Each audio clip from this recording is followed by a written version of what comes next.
Orando. Bom, vamos para diante aqui. Eu quero ir em Gálatas 4. Ontem, né, eu estava vendo a novela Gênesis, e embora, né, é uma novela, né, mas acaba que o pano de fundo é o contexto do que aconteceu na Bíblia. Né, é o pano de fundo. Eles acrescentam muita coisa, né, dão a interpretação deles, mas o pano de fundo é a Bíblia. Então está naquele momento em que Sarai, já, né, bastante avançada na idade, eu acho que ela já estava com 76 anos e Abraão, né, 80 e tantos, ela perdeu a fé de que a promessa de Deus iria se cumprir e que eles teriam um filho. Então ela pede para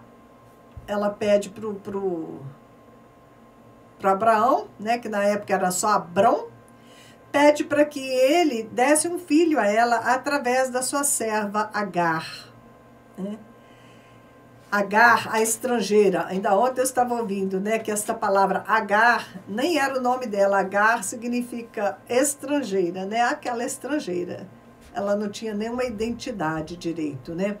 E Agar, então, ela engravida de Abraão e então, ela começa a achar que ela não é mais serva, não é mais escrava, porque agora ela está grávida do filho, né, do líder do clã, que é Abraão, e ela começa a afrontar Sarai.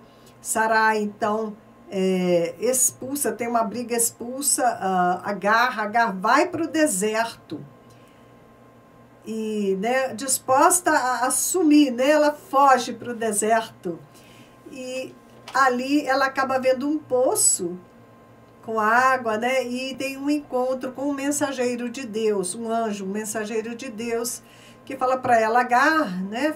Serva de Sarai, da onde é que você está vindo e para onde você vai? Tipo, o que você está fazendo, né? Você é serva de Sarai? E ela fala: né? A minha senhora, eu estou fugindo da minha senhora. E o anjo pega e fala com ela, fala: não, volta, se humilha para sua senhora, acerta as contas, porque você vai ter esse filho, e através desse filho eu vou te dar uma grande descendência, a mesma promessa que ele tinha feito para Abraão. E ele fala: o seu filho, ele vai ser, né, ele vai ser violento, a mão dele vai ser contra todos ao redor dele, todos vão ser contra ele, né? E ele vai se chamar Ismael. E ali, né, começava a história de Ismael. Agar voltou, né, se retratou, aceitou o lugar dela novamente, pediu perdão e foi reintegrada. Mas isso não vai ficar assim, porque o filho dela, né, começa a crescer, Ismael, e a personalidade dele, o anjo já tinha dito, né, ele era uma pessoa assim meio violenta, né, porque ele, né, ele seria contra todos, todos contra ele, e ali começa a haver um problema, né? Porque passados alguns anos, o Senhor volta e fala de novo com Abraão, né? Renova a promessa e fala: agora você não vai se chamar mais Abrão, mas Abraão, pai de muitas nações. E é colocado este H no meio do nome de Abraão, que é o H do Rá, o Rá, que é a letra que simboliza no nome de Deus o sopro do Espírito. Naquele momento o Senhor assoprou o Espírito dele no nome de Abraão, e ele se tornou o pai de muitas nações e se tornou o pai de cada um de nós que vive pela fé. Ele se tornou o nosso pai na fé, porque ele recebeu o sopro do Espírito de Deus, não é? E todos nós que temos o Espírito de Deus somos filhos espirituais, o Israel espiritual de Deus, não é? Que é a igreja formada pelos gentios e pelos judeus. Então Abraão vai ter com Sarai, que passa a se chamar também Sara, né, princesa, e eles vão ter este filho, ela com 90 anos, Abraão com 100 anos, eles vão ter Isaque. E ali começa uma outra fase da história, que é a rivalidade que se estabelece né, que antes, né, havia essa rivalidade entre Agar e Sarai, porque Agar, né, era uma pessoa amargurada porque tinha sido feita escrava, levada para longe do seu povo. E Sarai também estava amargurada porque ela não podia ter filhos, né? Então era um relacionamento de duas amarguradas, né, que se acertaram por um tempo, mas depois, quando o filho de Sarai, de Sara, nasceu Isaque, começou a rivalidade entre o filho de uma e o filho de outra, porque até então Ismael era o filho mais velho, ele era o filho de Abraão. Então Isaque, para ele considerou um intruso, o irmão mais novo, que veio, né, roubar o lugar. A gente vê isso até hoje, né, esse ciúme do irmão mais velho com o irmão mais novo. Às vezes, né, a criança é filho único, filha única, nasce o bebê na casa, é um problema, os ciúmes, né? Porque vai tomar no meu lugar. Então Ismael, ele falou, agora veio Isaque para tomar o meu lugar, não é? E ali já começou a batalha. Então eu quero ler com vocês a respeito disso, Gálatas, no capítulo 4, a partir do verso 21, fala sobre Agar e sobre Sara. E Paulo está ensinando sobre a velha aliança, a antiga aliança da lei e a nova aliança da graça. E ele diz, vocês que querem estar debaixo da lei, me digam uma coisa, vocês não estão ouvindo o que a lei diz? Ela diz que Abraão teve 2 filhos, um de uma escrava, Agar, a estrangeira, e outro de uma mulher livre, Sara, a princesa. O filho da escrava foi gerado como todas as crianças são geradas. Mas o filho da mulher livre foi gerado por causa da promessa de Deus. Isto serve como um símbolo. As 2 mulheres representam as 2 alianças. Uma aliança é a do Monte Sinai e está representada por Agar, aquela aliança, né, que terminou em 3.000 mortos, né, porque a lei mata, o espírito vivifica, tá bom? Os que são dessa aliança nascem escravos, pois Agar representa o Monte Sinai na Arábia e Agar é o símbolo da Jerusalém atual, que é escrava, com todo o seu povo.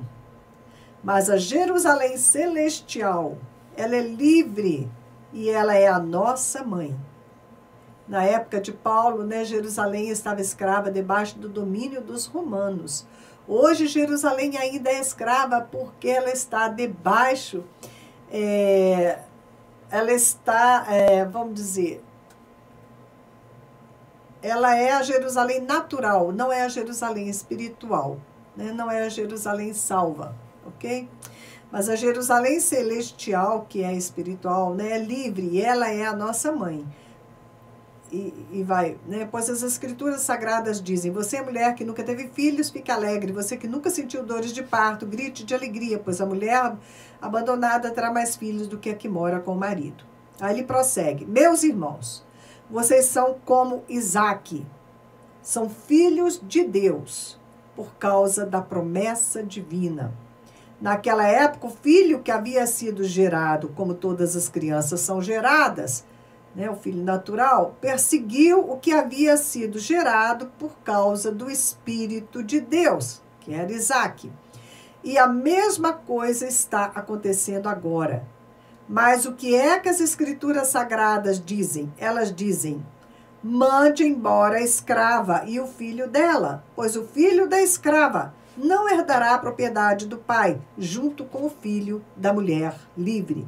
Portanto, meus irmãos, nós não somos filhos de uma escrava, mas de uma mulher livre. Cristo nos libertou para que nós sejamos realmente livres. Bom, então, o que Paulo está dizendo, né? Nós somos nascidos, né, em liberdade do Espírito. Nós não somos, né, o homem natural é caído pelo pecado. Nós que nascemos de novo, nascemos do segundo Adão, do homem espiritual.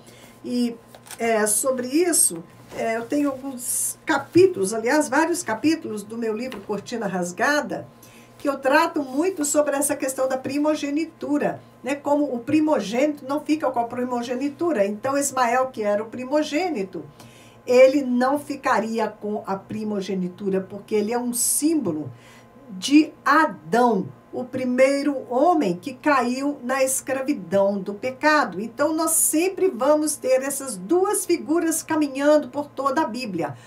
O primogênito, que repete a história de Adão. Adão, o primogênito, escravo do pecado, o homem caído, o homem natural, ok? Todos nós somos filhos de Adão, nascemos em pecado nos concebeu nossa mãe.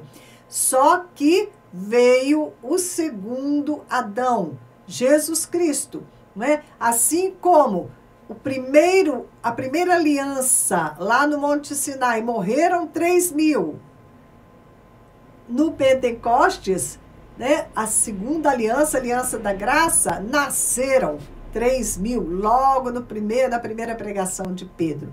Também, né, quando você nasce do homem adâmico, você está condenado à morte, não é?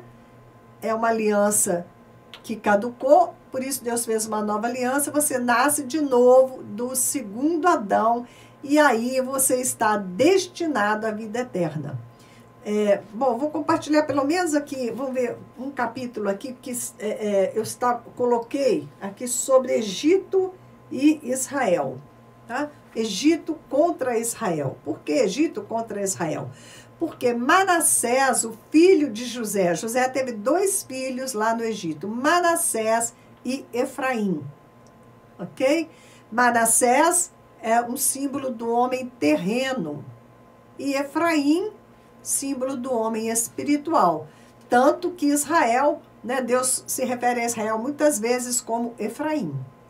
Em Gênesis, no capítulo 48, nós vamos nos deparar com essa passagem bem interessante, quando Israel, né, o Jacó, que passou a se chamar Israel, o pai das 12 tribos, ele decide abençoar os 2 filhos de José, né, e tomá-los como sua própria herança. Logo no versículo 10 diz o seguinte: os olhos de Israel já se tinham escurecido por causa da velhice, de modo que não podiam ver bem.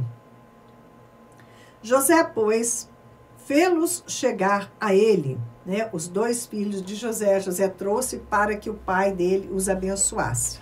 E Israel os beijou e abraçou. Jacó, ou seja, Israel, ele já havia perdido a sua visão natural, mas a visão espiritual estava bem aberta aqui, não é? Ao contrário de Isaac, né, o pai de Jacó, que ele não conseguiu discernir entre Esaú e Jacó, e abençoou Jacó pensando que Jacó era Esaú, não é?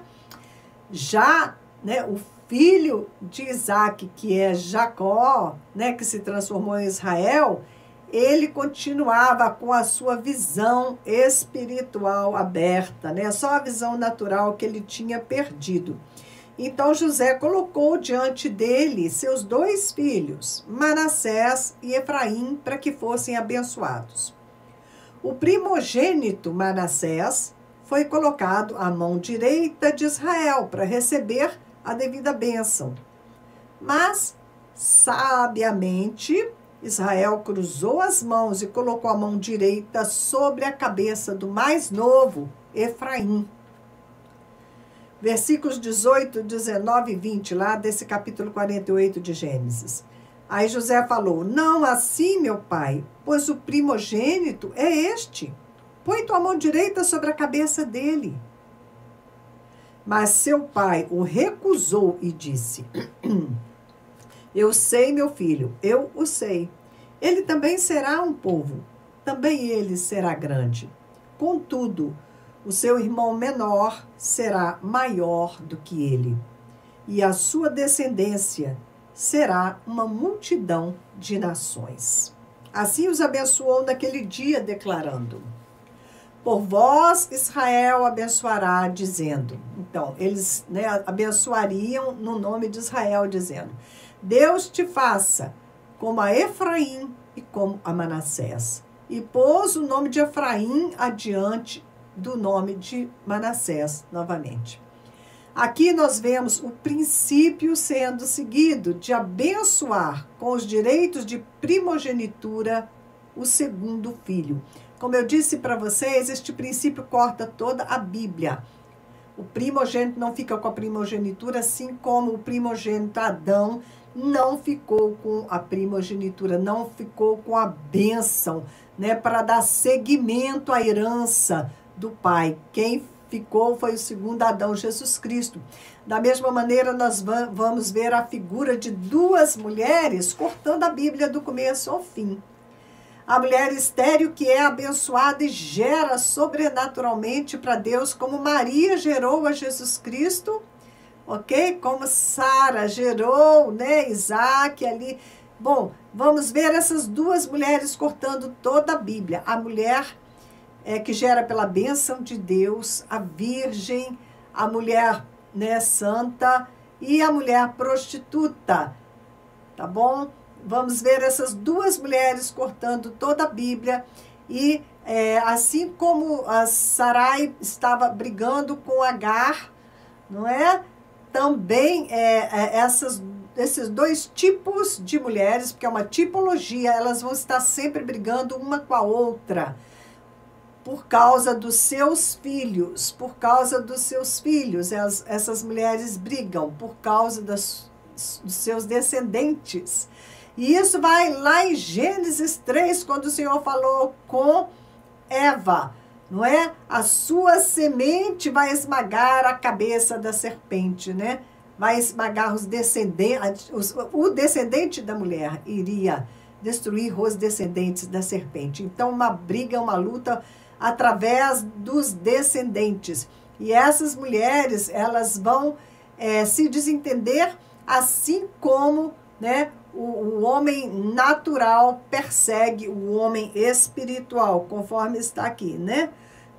O filho da promessa, o filho, né, da escrava sempre persegue o filho da promessa. Tá? Aqui eu já li isso aqui para vocês, deixa eu ver.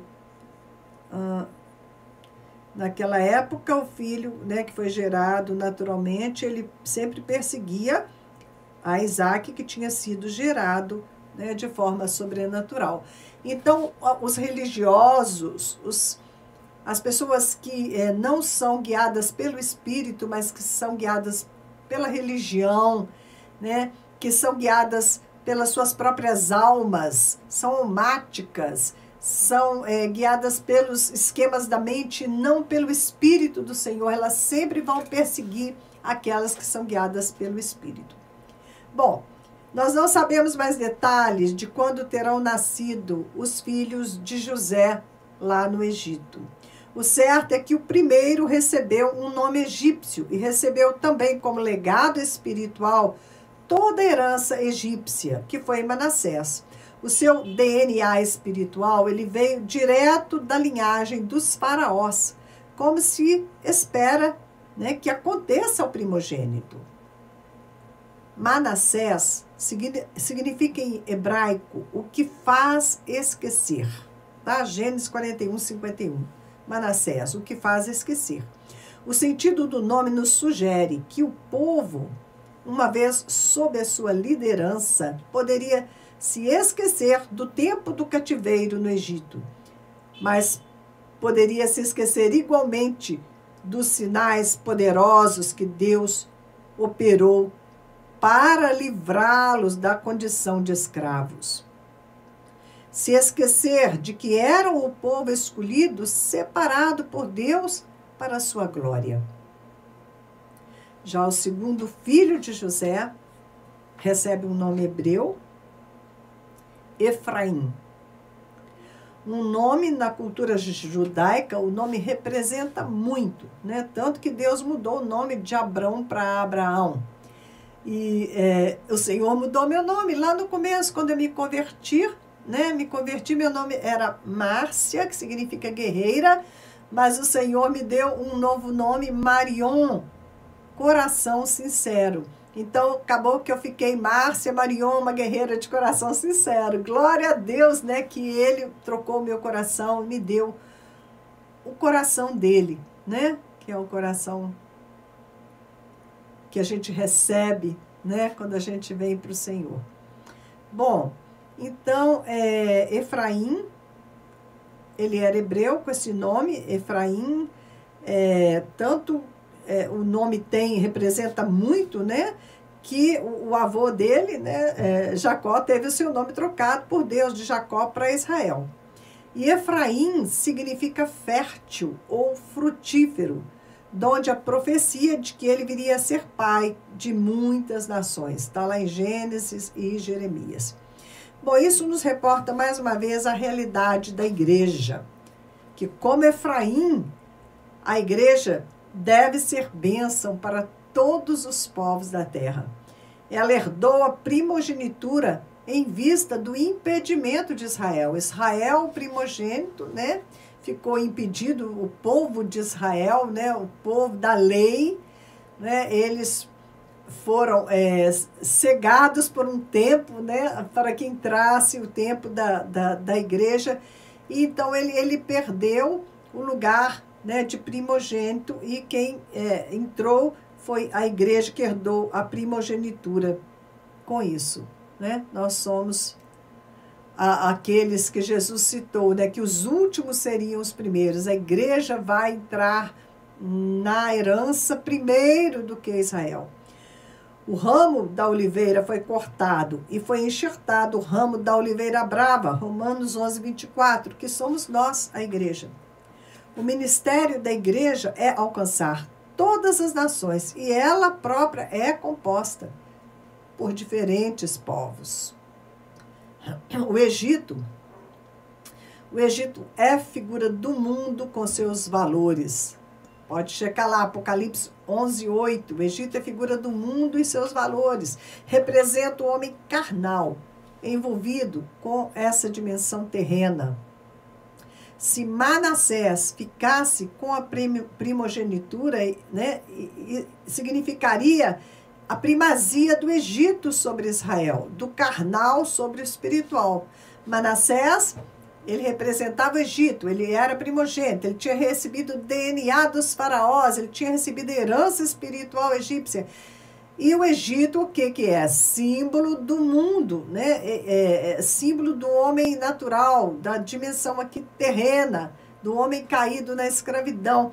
Se ele pegasse a primogenitura em vez de Efraim, não isso ia significar que o Egito ia prevalecer, né, contra Israel. Seria o carnal prevalecendo contra o espiritual. E isso não vai acontecer nunca. Assim como Jesus prevalece sobre Adão. O homem espiritual prevalece sobre o homem carnal. Em outras palavras, né, se isso ocorresse, seriam os valores terrenos prevalecendo sobre os valores do reino, do povo de Deus, valores do povo de Deus. O incrédulo, o inconverso, estaria recebendo a bênção em lugar do filho, né? O homem natural, em vez do homem nascido de novo, o filho de Deus estaria sendo abençoado. Por isso, não era possível, né, que Manassés recebesse a bênção, sim Efraim que recebeu, porque Efraim é um símbolo da igreja. A primogenitura das tribos de Israel ficou com Efraim, enquanto Judá, a tribo de Judá, foi o canal da promessa messiânica, pois Judá assumiu o lugar do primogênito Rubem, né, de Simeão e de Levi, que vinham na sucessão, né, era Rubem, Simeão e Levi, e foi cair em Judá, né? Os mais velhos do que Judá não ficaram, né, também com a primogenitura. Então ficou Efraim como primogênito das tribos, mas Judá ficou com a promessa messiânica, porque Jesus é o leão da tribo de Judá. Esse tema é muito profundo, tem muitas maneiras de abordar, mas vocês podem entender né, essa guerra entre judeus e as nações árabes que cercam o povo judeu por todos os lados. Eles são irmãos, né? Os árabes vêm através de Ismael e os judeus, né, vêm da descendência de Isaac. Isaac e Ismael até hoje estão guerreando. E entrou também, né, o povo muçulmano não é composto só por árabes, tem muito muçulmano querendo destruir, né, o povo judeu, e aí é por causa da questão espiritual, né, porque os muçulmanos, eles creem, né, em Maomé, e eles creem de uma maneira diferente, eles creem, né, assim como os ismaelitas, os muçulmanos creem, né, os descendentes de Ismael, os ismaelitas creem, né, assim como os muçulmanos, de que Ismael era o filho escolhido, que ele que tinha direito, né, de ficar com a primogenitura, que Abraão ia sacrificar Ismael e não Isaque. Eles não aceitam, né? E eles têm muitos ciúmes do povo judeu. Essa questão dos ciúmes entre irmãos, né, vem de toda essa história, vem lá do começo, né? Como eu falei para vocês, o primogênito Adão foi substituído por Jesus, né? E, lógico, né, se estabeleceu aí o ciúme que vem de milhares de anos. O mais velho, né, assim como Ismael se sentiu usurpado por Isaque, Caim, que era o mais velho, se sentiu usurpado por Abel, né? Porque Deus aceitou o sacrifício de Abel, Deus abençoou Abel e não recebeu o sacrifício de Caim. Só que Caim, como mais velho, vinha trazendo a natureza de seu pai Adão, uma natureza caída, o velho homem, né, carregando aquela herança do pecado. Então Caim vai e mata seu irmão Abel. Por quê? Ciúmes, porque ele se sentiu rejeitado, né, com senso de injustiça. E aí ele vai e mata o seu irmão Abel. Deus tem que levantar outro, né, no lugar de Abel, porque para tipificar e para trazer a linhagem, né, até Jesus, do homem espiritual, do segundo Adão. Porque o primeiro Adão, ele caiu, e todos os primogênitos aí, né, vão recebendo essa marca. Bom, então veio lá, né, Caim matou Abel. Ismael perseguia Isaque, né? Tudo isso vem de lá, Adão e o segundo Adão, Jesus Cristo. Davi com seus irmãos, né? Os irmãos de Davi tinham despeito dele. Achavam o quê? Quem que esse menino acha que ele é? Por que que ele acha que ele é especial? Por que que ele se acha, né, ciúme, despeito? Mas a palavra é clara, diz que Deus, ele é soberano. E Deus escolheu Jacó e rejeitou Esaú. Desde o ventre, Deus escolheu Jacó e rejeitou Esaú. É a escolha de Deus. Deus é injusto? Não. Deus sonda e sabe o coração de cada um.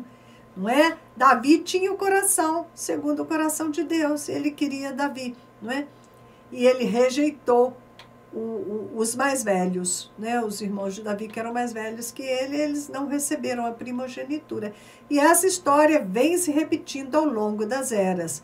Sempre que Deus, numa família, levanta uma pessoa, unge aquela pessoa, né? Os demais não vão aceitar, os demais vão perseguir, vão rejeitar, vão se sentir injustiçados, vão falar, por que essa pessoa? Por que Deus escolheu? Não é? E aí fazem como fizeram com José. Pega José, joga José no poço, judia de José, não é? Mas Deus só usou todo aquele sofrimento que eles impuseram a José para que José pudesse assumir o chamado dele, a posição dele, que ele acabou assumindo a liderança entre os irmãos, mesmo que eles não quisessem, ele acabou assumindo a liderança entre os irmãos lá no Egito, não é? Para ajudar os irmãos dele, para abençoar os irmãos dele, para perdoar os irmãos dele, para impedir, né, que todo o povo, né, dele, toda a família de Israel, todas as 12 tribos viessem a perecer, não é? Então você vê que Deus sempre está falando, né? Foi esse que eu escolhi. Mas no caso de Efraim e Manassés, ele falou: Manassés também vai ser um grande povo, também tem o chamado dele, não é? Falou para Ismael, falou com Agar: o seu filho também vai ser um grande povo, ele também tem o chamado dele, né? Deus não é injusto, né? Cada um tem o seu chamado. Deus pode fazer grandes coisas através da vida de cada pessoa. Esaú também tinha lá o chamado dele, mas é preciso, né, que a pessoa entenda que é desta maneira que Deus faz, porque senão ela coloca tudo a perder, né? Ela vai sempre perseguir o que tem o chamado, vai perseguir o espiritual, e em vez dela própria, né, buscar aquilo que Deus tem para ela e buscar, né, deixar morrer o homem natural, o homem que está com ciúme, que está com despeito, que está perseguindo, né, deixar que este homem ciumento morra, para que nasça o novo homem, né, para que também ele possa cumprir o chamado que ele tem, porque senão a pessoa não cumpre o chamado que ela tem e perde todo o tempo dela tentando impedir o chamado que o outro tem, né? Entende? Então, nós precisamos, através da palavra de Deus, entender todas essas coisas, né? Se você é uma pessoa espiritual, cheia do Espírito, você sempre estará rodeado por pessoas carnais, pessoas que não entendem o seu chamado, pessoas que não te entendem, não entendem, né, o agir de Deus na tua vida. E você, né, vai ter que suportar isso, entendendo que, né, graças a Deus, que não é você quem é o perseguidor. Você está sendo perseguido porque você está cheio do Espírito do Senhor, por causa do seu chamado. E Deus um dia, né, vai fazer como fez com José. Um dia ele vai te levantar na posição que ele chamou você para estar. Esse dia demora, né, assim como demorou, né, para todas essas personagens bíblicas, essas pessoas que viveram na Bíblia.